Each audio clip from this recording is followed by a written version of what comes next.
All right, what's up, guys? Welcome back to the channel, Too Easy Sports Betting. I'm Trice Too Easy. If you're new here, hit the subscribe button. Been here, give me a thumbs up, leave a comment. Helps me and my channel a lot. And lastly, if you'd like to join my sports betting community and Discord server, it'll be in the pinned comment and in the description of the video. Come join, come be a part of something great. $5 measly ass. It's a great time filled with great people and something that you should come be a part of. All right. Anyways, guys, we'll review yesterday. We'll get into the props, then we'll do the slate, and I'm going to get you out of here. Big NBA slate tonight. I'll probably add plays and live bets in the Discord later on, like as the night goes on, because there's so much basketball. But I kept my plays limited. I don't have tons of plays, but the plays I have, I love them. I think they're really, really sharp. And yeah, we'll see. Not sharp, logical. I hate sharp. Anyways, yesterday's review. 3 wins, 7 losses. Guys, I'm gonna go on a little rant here. I ain't gonna rant that long. I'm gonna just say this. The NFL, sports in general are so rigged, but the NFL just kills me. Like, there is not a planet, there's no planet where that Eagles game should go over, or where Saquon Barkley should not go over 122.5. There's no world. You can't tell me that if you are a coach and you actually want to win a game as convincingly as possible and as safely as possible, that when you're up 10 or 14, you have Saquon Barkley who's running for 15 yards a carry, you're not giving him the ball. He had 60 yards his first rush, finishes with 18 or something. Jalen Hurts almost had more carries than Saquon Barkley did. The logic, there is just literally no... You will never convince me that if they actually want to win, if they're actually genuinely trying their hardest to win the game and not keep it close or entertaining, because the game was somewhat of a game in the first 3 quarters. If you were really trying to just win the game, Saquon's getting the ball the whole game. You're going to feed him. He's rushing 15 fucking yards a carry. You're not dropping back with Jalen Hurts and passing the goddamn ball in a championship game if you truly want to win the game. That's all I'm saying. You'll never convince me. What you would do if you're trying to win the game truly is run the ball to your running backs, getting 15 yards of fucking carry and cannot be stopped. Let the clock go out. I'm talking starting the beginning of the third, second quarter, you're already thinking about this shit. You don't need to pass the ball. You need to run the clock out and get a ball to Saquon. You're getting sacked. You're dropping back, throwing bad throws, almost getting picked off, having your quarterback run for his life. What's the logic here? Jalen Hurts never throws the fucking ball. What's the logic here? There is none. This shit is rigged to be entertaining and it's blatantly obvious. Saquon not getting the ball ever the second half, that is blatantly obvious that they're trying to keep the game close. It's for entertainment purposes. I don't care what anybody says. You'll never convince me that Saquon doesn't get that ball more often than he did.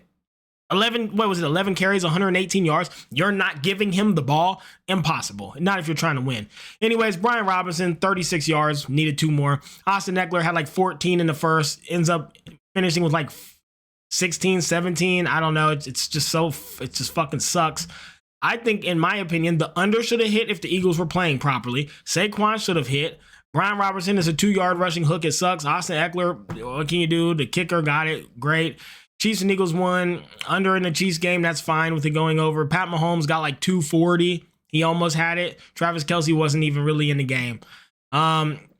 It sucks, man. I didn't want to start the first month of the year off negative, and now I am 4 bets negative in the month of January. So I'm 72 and now I'd be 70. I'm 75 wins and 78 losses. So it sucks. I got some groundwork to make up on. Hopefully we can have a big night. But the NFL, these fucking playoff games shit just been tilting the fuck out of me because they just don't make sense. Anyways, let's get into the props. First one I'm on, guys. Malik Monk over 25.5 points and assists. Been balling lately. Head to head, he's hit it versus them. That was in 2023, but still, Malik Monk lately, I mean, look at this shit. Last 20, 60%, last 10, 90, last 5, 80. So 10 games, he's got it 9 out of 10. And I mean, it's just the way he's playing right now. I don't know how we could not take this at 25.5. The line is way too low. I mean, he's been just going nuts. The Kings as a whole are playing really good ball right now, and there's no way that I don't want to take Malik Monk for his points and assists. So yeah, go ahead and give me that. Next, Miles Bridges. Over 18.5 points. Guys, the Lakers are really bad versus the forward, the power forward, small forward. The only thing they're good at stopping is the point guard, truthfully. Not the Lakers. The Lakers. And Miles Bridges lately, he's been balling, man. Over 18.5 points. That's too low. Head to head, guys. He got it in 2024 and 2023. But his last 20, 75%. Last 10, 80%. These are the things you want to see. This dude's hitting the line a lot, and they're not good versus his position. Miles Bridges for 20 is a lock almost every time. So go ahead and give it to me versus a team that struggles to shut his position down. Jamie Jacquizzi Jr. So we took him in this exact spot last time. We took it versus the Magic on the 26th, and it hit. Why not do it again? What sense would it make? Jamie Jacquizzi Jr., he's that guy right now, man. He got these balls. Like, he really playing good ball. So over 10.5, almost even money. I'm all over it. I'm just running it back. And then this one, Royce O'Neal. For the Suns. So a lot of you guys might be like, oh, but he only did that when Kevin Durant. So I got him over 3.5 boards. A lot of you guys might be like, well, he was only playing a lot because Kevin Durant's been injured so much. But with Outlier, you can check what he did with players in the game. So this is with Kevin Durant being healthy and playing head to head twice recently, 7 and 5 boards. 2024 season with Kevin Durant for almost every game. Last 20, 80%. Last 10, 90%. Last 5, 100%. Royce O'Neal over 3.5 boards. Absolute lock. Probably my favorite play of the night. Let's go ahead and get into the slate and look at each game. All right, first game. Pistons and the Cavs, guys. So I'm leaning Pistons money line and taking them on the spread at plus 11.5. Pistons are playing too good of ball. It's too many points, and the Cavs have not looked great. They haven't. Like, we got to call it like it is. The Pistons have looked excellent. They are a plus 500 team now. The Cavs went from 4 losses to 9 lately. They have been losing a lot. They're not playing that great, and they're not covering spreads. I don't trust them to cover 11.5 versus Piston teams who's playing this good. And Kate Cunningham's been going nuts. And he's decent versus some Cavs too. I think the Pistons can win tonight. I might sprinkle the money line. I'm definitely taking the spread. Lakers and the Hornets. Lakers minus 5.5. That's just a no-brainer. I don't know if we even need to talk about this. But the Lakers are just too big, too good, too strong, too fast. They're just better. I do think it's somewhat maybe competitive game. I don't even know about that. I think Lakers probably win by 12. Pelicans and the Raptors, I'm fading it. Don't know how to cap it. 13 and 32, 12 and 34. Both these teams are terrible. Pelicans are healthy. I think they do probably win, but Raptors have had some upsets lately too. I just don't know how you would cap either of these teams. I stayed away.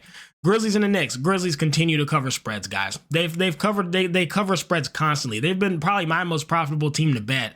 I don't want to take them. I've been laying points with them, 10 plus points, and they've been covering. Now I'm getting plus 3.5 versus the Knicks, and some of the Grizzlies players have excellent history versus the Knicks. So yeah, I'm all over it. Give me the Grizzlies plus 3.5.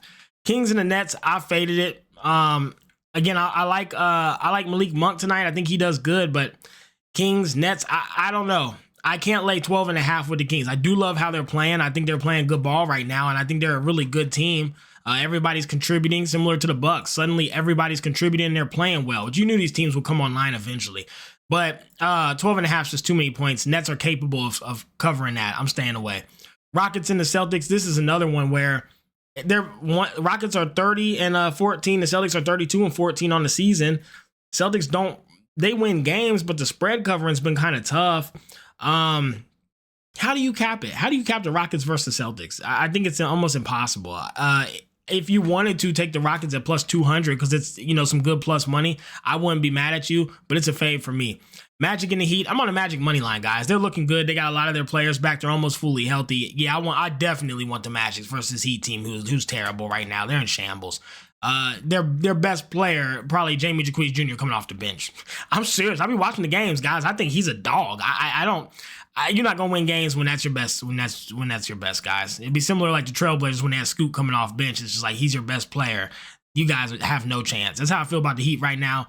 Magic money line. Magic are getting good, healthy, and they look solid. Nuggets and the Bulls. I faded because I don't trust the Nuggets right now, and the Bulls are scrappy. I just don't trust the Nuggets to cover 9.5, but I'm damn sure not backing the Bulls. Hawks and the Timberwolves. Impossible to cap. Hawks 22-23, Timberwolves 24-21. You got to lay 10.5 if you want the Timberwolves, though. And the Hawks have been so bad lately and untrustworthy, they might not cover 10.5. So I got to stay away from it. Wizards and the Mavs. Fade. Too many points to be laid. Minus 12.5. It's too many points, and the Wizards will never see another slip of mine in their life. Fade. Bucks and the Jazz. fade only because I do think the Bucks can cover 9.5. I really do. But the Jazz are getting healthy again. They were scrappy before they started getting all those injuries. I want to see how the Bucks do with a big spread, so I'm just going to stay away. And then the Clippers and the Sun, I decided to fade as well. I don't know how you cap it. 26-19 Clippers, 23-21 Suns, but they're kind of just, I don't trust either of them. Staying away from it. Final plays today, guys, because I'm in a bit of a hurry. I got a lot of work to do. Pistons on the money line or plus 11.5. Probably sprinkle the money line. But I am on the 11.5. Lakers minus 5.5. Miles Bridges over 18.5 points. Grizzlies plus 3.5. Malik Monk over 25.5 points and assist. Magic money line. Triple J over 10.5 points and assist. And Royce O'Neal over 3.5 boards. Favorite play of the night. Let's get out here. Let's get a bag. Let's crack these folks.